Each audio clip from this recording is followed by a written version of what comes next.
Imagine um profeta antigo tendo uma visão das estradas modernas, com centenas de carros passando em alta velocidade, com os faróis acesos à noite. Como ele descreveria?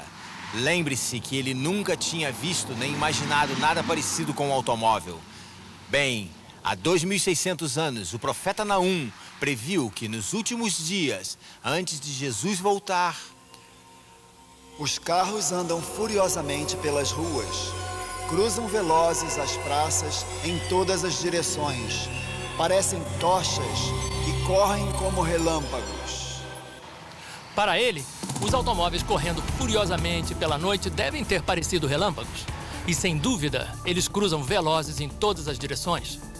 Só nos Estados Unidos ocorrem por ano uma média de 19 milhões e meio de desastres de automóveis, nos quais 4 milhões de pessoas saem feridas e 45 mil morrem. A profecia de Naum nos leva a uma outra previsão importante do profeta Daniel, dada em 534 a.C., sobre as condições do mundo nos últimos dias. Daniel, feche estas palavras e cele este livro até o fim do tempo. Muitos correrão de uma parte para outra e o conhecimento se multiplicará. Nos últimos dias a você, mas não é para você, não é para a sua época, é para o tempo do fim, quando... Muitos correrão de uma parte para outra. Será que se vê muita gente correndo de uma parte para outra hoje em dia? É surpreendente se pensarmos que por milhares de anos, os meios de transporte principais foram os mesmos, até há pouco mais de 100 anos. Em 1789, George Washington levou 8 dias para viajar 350 quilômetros para sua posse, na cidade de Nova York. O incrível é que Júlio César poderia ter viajado nessa mesma velocidade. Por mais de 1000 anos, não se fez nenhum progresso significativo nos meios de transporte. Mas veja como o homem evoluiu em um breve período de tempo.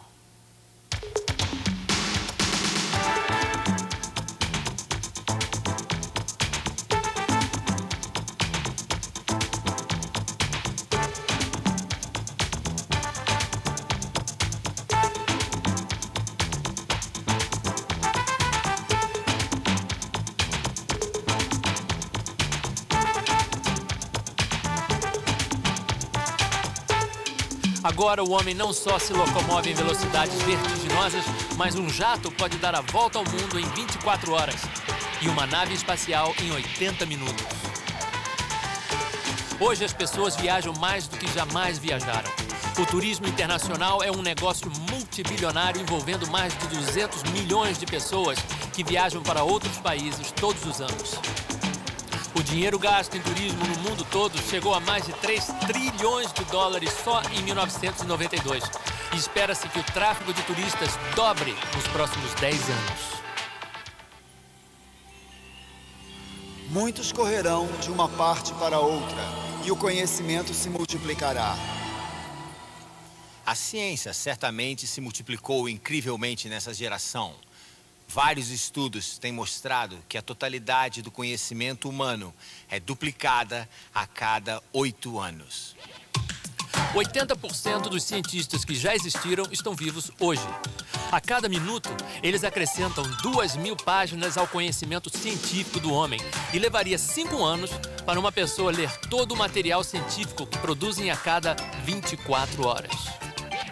São publicados aproximadamente 500 mil de livros por ano. Em 1970, quando a Apollo 13 perdeu-se no espaço, em 90 minutos, os computadores calcularam como trazê-la de volta. Se um cientista fosse fazer a mesma coisa no papel, ele tomaria mais de 1 milhão de anos para fazer os mesmos cálculos. Mas desde 1970, a ciência da computação desenvolveu-se tão rápido que se a indústria automobilística tivesse se desenvolvido no mesmo ritmo, hoje você poderia comprar um Rolls Royce por $3 e poderia colocar 8 deles na cabeça de um alfinete. O bloco básico da ciência da computação, o transistor, foi inventado nos laboratórios Bell em 1948.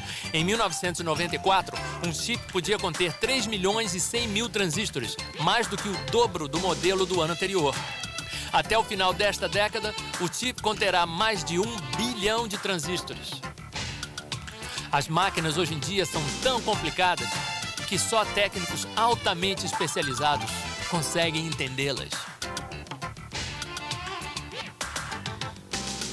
Mas será que todas essas incríveis descobertas científicas e avanços tecnológicos deixaram o homem mais feliz ou mais civilizado?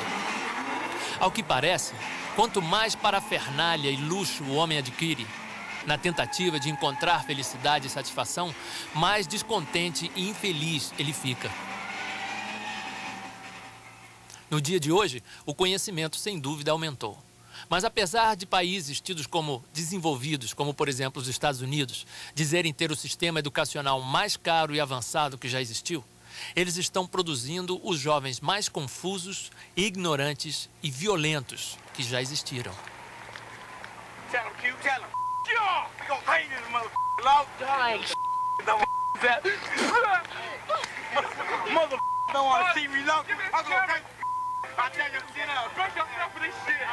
Também no capítulo 24 de Mateus, no versículo 37, Jesus profetizou que, como foi nos dias de Noé, assim também será nos dias que antecedem a sua volta. Bem, como andavam as coisas na época de Noé? Viu Deus que a maldade do homem se multiplicara sobre a terra, e que toda a imaginação dos pensamentos de seu coração era má continuamente, e que a terra estava corrompida diante de Deus e cheia de violência. Um adolescente nos Estados Unidos atira no pai porque quer ver alguém sangrar até morrer. Na Inglaterra, 2 meninos de 10 anos sequestram e matam brutalmente uma criancinha de 2 anos. Coisas horrendas assim estão se tornando lugar comum no mundo atual. É difícil imaginar que até mesmo nos dias de Noé existia tanta violência como existe hoje. Vietnã. Americanos choram a morte de 58 mil jovens em 8 anos e meio de guerra. Mas o número de mortes nas ruas americanas é hoje 4 vezes mais alto. Segundo dados do FBI, 24.500 pessoas foram assassinadas só nos Estados Unidos em 1994. O Bureau Americano de Estatísticas da Justiça estima que chega a 1.100.000 o número de crimes violentos cometidos com o uso de armas de fogo em 1992. Muitas das vítimas são adolescentes, mortos por outros adolescentes que parecem não ter a mínima noção do valor da vida. A sociedade torce as mãos angustiada, sem entender por que isso acontece.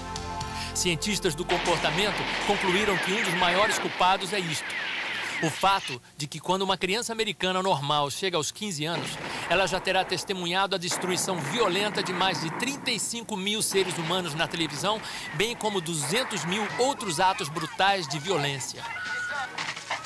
Nos Estados Unidos, a violência é glorificada. Os ídolos nacionais, que vão de Sylvester Stallone a Arnold Schwarzenegger, são normalmente homens que destacam-se na violência. Filmes como Rambo e O Exterminador do Futuro, que já renderam milhões de dólares no mundo inteiro, mostram o apetite voraz por violência no mundo atual.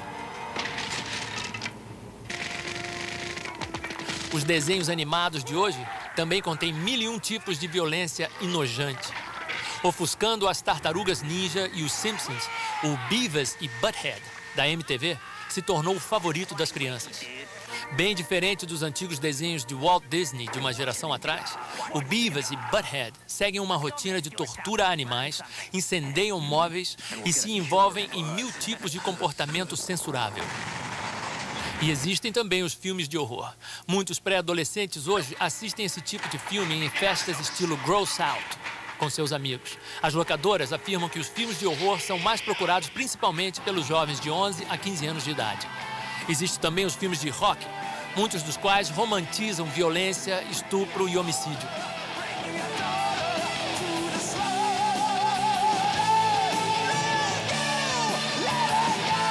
O americano médio de 12 a 18 anos terá ouvido e assistido 11.000 horas de rock, mais do que o dobro de horas que passará em aula.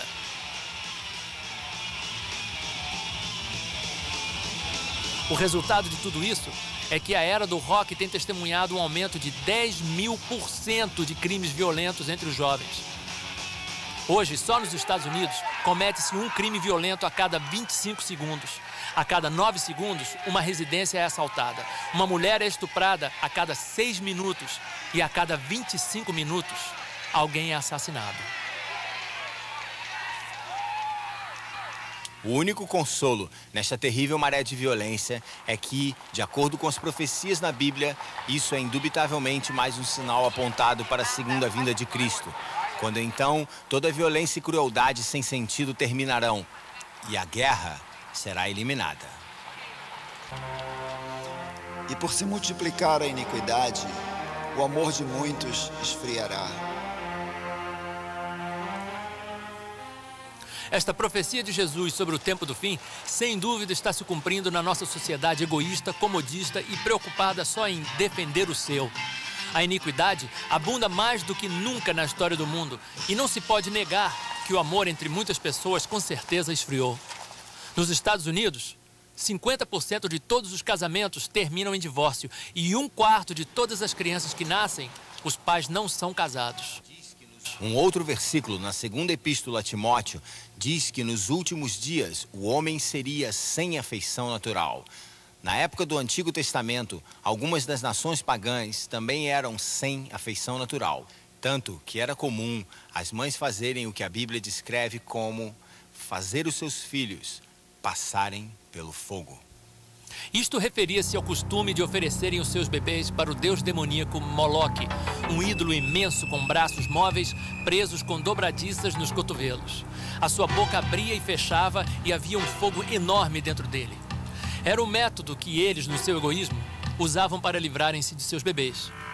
Os métodos atuais, na nossa geração moderna e iluminada, são tão cruéis e bárbaros quanto os antigos. Apesar da medicina moderna deixar evidente que a vida humana começa no ato da fecundação, todos os anos milhares de criancinhas indefesas são assassinadas em hospitais e clínicas antes de nascerem, ainda dentro do ventre das suas mães. A palavra de Deus diz: nas orlas dos teus vestidos se achou o sangue das almas dos inocentes.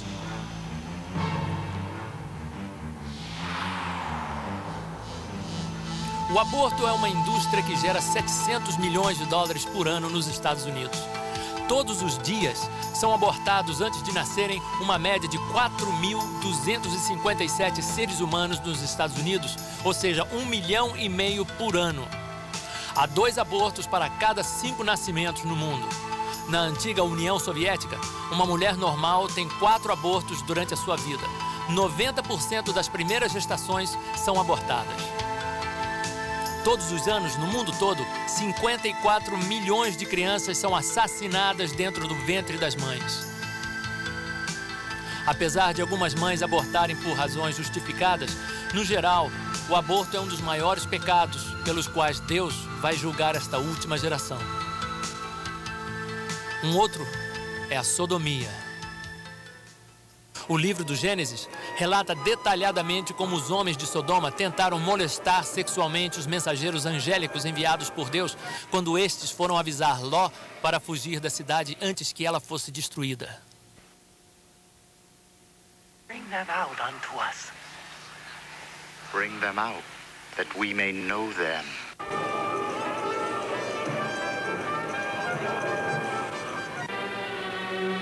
A mesma coisa aconteceu nos dias de Ló. No dia em que Ló saiu de Sodoma, choveu do céu fogo e enxofre, e os consumiu a todos. Assim será no dia em que o Filho do Homem se manifestar. Jesus aqui estava dando uma outra ideia das condições e tendências do mundo logo antes da sua volta. Aumentaria a sodomia, ou seja, o homossexualismo masculino. Sem dúvida, os padrões de moralidade hoje são como nos dias de Ló, e iguais aos que prevaleciam em Sodoma e Gomorra. Mas o Espírito expressamente diz que nos últimos tempos alguns apostatarão da fé, dando ouvidos a espíritos enganadores e a doutrinas de demônios.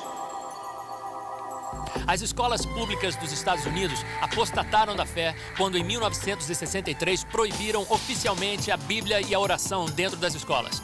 Agora, em milhares dessas escolas, uma das matérias que vale pontos é uma doutrina de demônios, a magia negra. Estima-se que existam mais de 200 mil feiticeiras praticantes nos Estados Unidos e que literalmente milhões de americanos mexem com alguma forma de ocultismo, fenômenos psíquicos, espiritismo, demonologia e magia negra. As estatísticas mostram que a venda de livros de ocultismo dobrou nos últimos 4 anos. A magia negra hoje não é mais coisa que se faz às escondidas.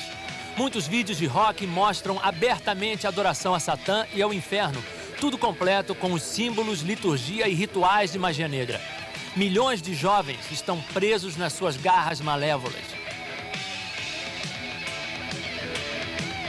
Esses sons horrendos e de tormento estão literalmente enlouquecendo alguns jovens e aliciando-os para a dependência das drogas, para o suicídio, perversão e angústia infernal.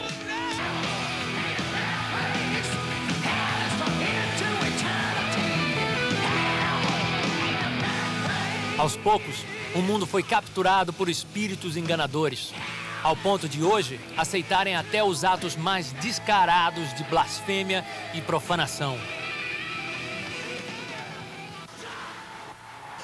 No livro do Apocalipse, o apóstolo João previu que nos últimos dias o mundo se desviaria de Deus e adoraria e seguiria Satã. Para as gerações anteriores, tal profecia parecia impossível de ser cumprida, mas hoje não. Satanismo explícito tem sido considerado a subcultura de maior proliferação entre os adolescentes americanos. E o reavivamento da magia negra e o ocultismo é uma das religiões que mais cresce no mundo.